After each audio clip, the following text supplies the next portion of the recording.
So we're going to look at two things for the handstand. The first one is understanding how to balance from the hands and not from wiggling your body around. And the next one is kind of the same thing, but it's keeping a solid position. Now, with the handstand, we've kind of got two ways you're going to fall. Unless you're doing it with one arm, with two arms, it's really hard to fall side to side. So more or less you fall on your back or the way you came. So we're going to split the handstand into two halves by using a wall, like briefly. And we're going to do two things. The first one is a precision kick up. So the idea is learning how to kick up with precision and using the wall as like a good partner.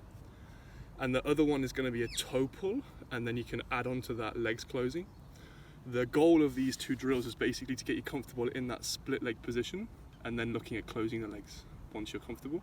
Because right now, like, there's so much chaos and white noise, and like, because you're a dancer, obviously there's loads of things going on in the body, like the spine wants to move, the ribs are all open, and it's just like happy, like everyone's happy. But in the handstand, to begin with at least, it's way more important to keep like one position, and then as you get more comfortable, then you can fuff around a bit, if that makes sense. So I'll show you the two things and then we can chat about it. The first one will be the precision kick up. We're gonna have like a down leg, so a lazy leg, and an up leg. That's like your pushing tall leg. So what I imagine in my pushing tall leg is that the ceiling is like an inch from my toe, and I want to try and touch the ceiling with my toe. And the bottom leg just kind of is my rudder, or my leg that kind of keeps me down. It's my safety net, you could say. So with the safety net, let it go wherever you need to and kind of feel that. And then we'll do at the top, if you do hit the wall, then come off the wall really slowly by bringing that lazy leg up and down wherever you need to, just so you can feel that kind of counterbalance feeling. So I'll show you. I want to come quite far from the wall, like not really, really close. Give yourself a chance to actually catch it. You push one leg tall and the other one stays down. And you come down. Same again, let's say I go too far. Boom! My legs came close together. I'm going to slowly bring this leg down until I feel myself float. And then control it down. So that's a good little tester of seeing how high that lazy leg needs to be in order for you to try and catch that balance. The second drill is going to be a toe pull with a split leg. The top leg is in the same position, it's trying to touch the ceiling like a millimeter from your foot, from your foot. And the bottom one is going to be on the wall. So the distance from the wall is dependent on where that leg is, where the lazy leg is. So if your lazy leg is super high, then you'll be really close. And to begin with, it's probably easier being closer. And as you get more comfortable, go further away. So let's say I'm about here. My leg goes into my handstand. All I'm going to do from here is slightly move my shoulders until I feel myself balance. And I hold. And again, I keep my position. I'm not wobbling around with the body and causing chaos.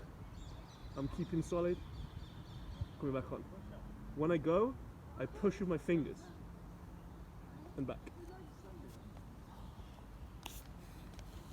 So how I stop myself from falling like on my back from that position is I move my shoulders a little bit to feel the weight into my fingers, and then I push really hard on my fingers to stop myself from falling on my bum.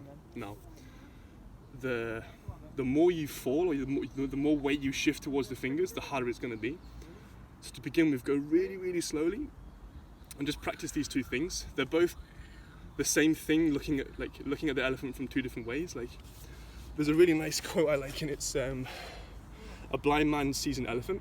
Well, he doesn't see it. He like, encounters an elephant, and he touches the trunk, and he thinks it's a snake. But then he touches the tail and thinks it's a horse.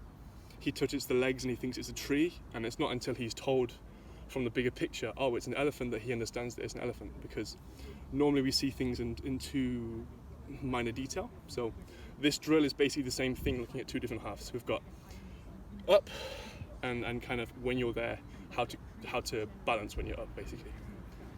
Once you're there, the same drill on the wall, the toe pull. all you do with the toe pull is work on bringing that top leg together. And again, you have to balance from the hands, not from the body. So keep my position. Nothing moves apart from that bottom leg. So we can call it decoupling the leg. Our governments get sort of more like we as individuals within the population. And our governments. From here, shoulders, I float, I push the fingers, just that leg moves, nothing else. Fingers, fingers, fingers, no wobbling around like a crazy monkey.